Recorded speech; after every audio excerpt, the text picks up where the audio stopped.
नमस्कार मंडळी. स्टार प्रवाहावरील घरोघरी मातीच्या चुली या मालिकेच्या पुढील येणाऱ्या भागामध्ये आपल्याला असं बघायला मिळणार आहे की शर्वरीने स्वयंपाक करण्याचा निर्णय घेतलेला असतो.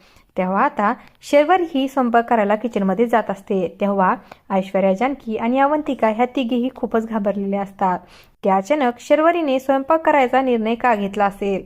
तर आता शर्वरीचा काही प्लॅन तर नसेल ना, याचं त्यांना टेन्शन आलेलं असतं. तर तेव्हा अवंतिका म्हणते की शरुताई म्हटल्या होत्या की मी भात लावणार आहे. तेव्हा आता आपलं काही खरं नाही वहिनी. त्यांनी तो तांदळाचा डबा उघडला तर सर्व सत्य बाहेर येईल. त्यांना तो फोन दिसेल. तेव्हा शर्वरी ही आता किचनमध्ये जाऊन तांदळाचा डब्बा उघडणार असते. तर आता जानकी शरूला थांबू शकणार का डब्बा उघडण्यापासून, हे पाहणं खूपच रंजक ठरणार आहे. अशाच मालिकांच्या नवनवीन अपडेट्स पाहण्यासाठी आपल्या चॅनलला सबस्क्राईब करा आणि व्हिडिओ आवडला असेल तर लाईक आणि शेअर करायला विसरू नका. धन्यवाद.